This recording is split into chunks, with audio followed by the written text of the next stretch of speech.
Bab 7. Masa kanak-kanak akhir. B. Masa kanak-kanak akhir. Masa kanak-kanak akhir yang sering disebut sebagai masa usia sekolah atau masa sekolah dasar.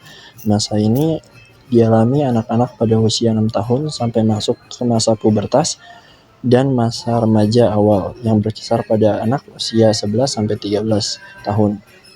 Pada masa anak ini sudah matang bersekolah dan sudah siap masuk sekolah dasar. Masuk sekolah untuk pertama kalinya memberikan pengalaman baru yang menuntut anak untuk mengadakan penyesuaian dengan lingkungan sekolah. Terima kasih. 1. Perkembangan fisik.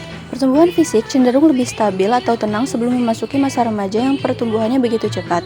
Masa yang tenang ini diperlukan oleh anak untuk belajar berbagai kemampuan akademik. Anak menjadi lebih tinggi, lebih berat, lebih kuat, serta belajar berbagai keterampilan. Kenaikan tinggi dan berat badan bervariasi antara anak yang satu dengan yang lain. Peran kesehatan dan gizi sangat penting dalam pertumbuhan dan perkembangan anak. 2. Perkembangan kognitif. Dalam tahapan perkembangan kognitifnya Piaget, masa kanak-kanak akhir berada dalam tahap operasi konkret dan dalam berpikir usia 7-11 tahun, di mana konsep yang pada awal masa kanak-kanak merupakan konsep yang samar-samar dan tidak jelas sekarang lebih konkret.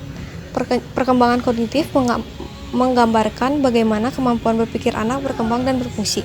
Kemampuan berpikir anak berkembang dari tingkat yang sederhana dan konkret ke tingkat yang lebih rumit dan abstrak. Pada masa ini, anak sudah dapat memecahkan masalah-masalah yang bersifat konkret.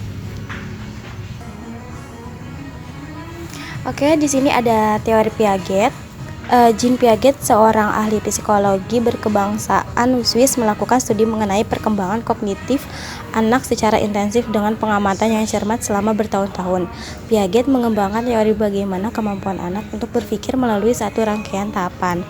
Baru pada masa remajalah anak dapat benar-benar berpikir abstrak, memberikan hipotesisnya dan melihat berbagai kemungkinan di mana anak sudah mencapai tahapan berpikir operasi formal.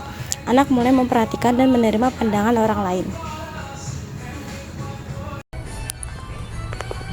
Implikasi teori Piaget dalam pembelajaran. Sebagai guru perlu mengamati dan mendengar apa yang dilakukan oleh siswa dan mencoba menganalisisnya bagaimana siswa berpikir. Beberapa konsep dan teori termasuk teori Piaget memiliki implikasi penting dalam mengembangkan berpikir siswa. Siswa memerlukan kegiatan bekerja dengan objek yang berupa benda-benda konkret untuk memanipulasi, menyentuh, meraba, melihat, dan merasakannya. Yang ketiga, perkembangan berbicara.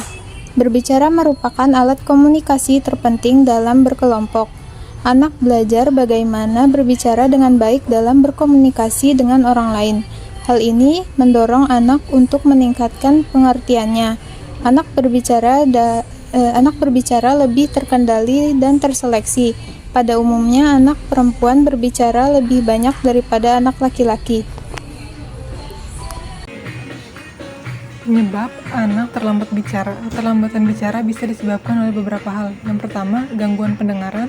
Yang kedua, gangguan pada otak. Dan yang ketiga, gangguan pada organ mulut, sehingga si kecil sulit melafalkan kata-kata. Apabila mencurigai si kecil mengalami keterlambatan bicara, segeralah berkonsultasi kepada dokter spesialis anak.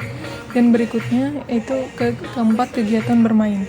Dibanding dengan masa sebelumnya, anak pada masa kanak-kanak akhir sudah masuk sekolah, sehingga mau tidak mau akan mengarungi waktu bermain daripada masa sebelumnya.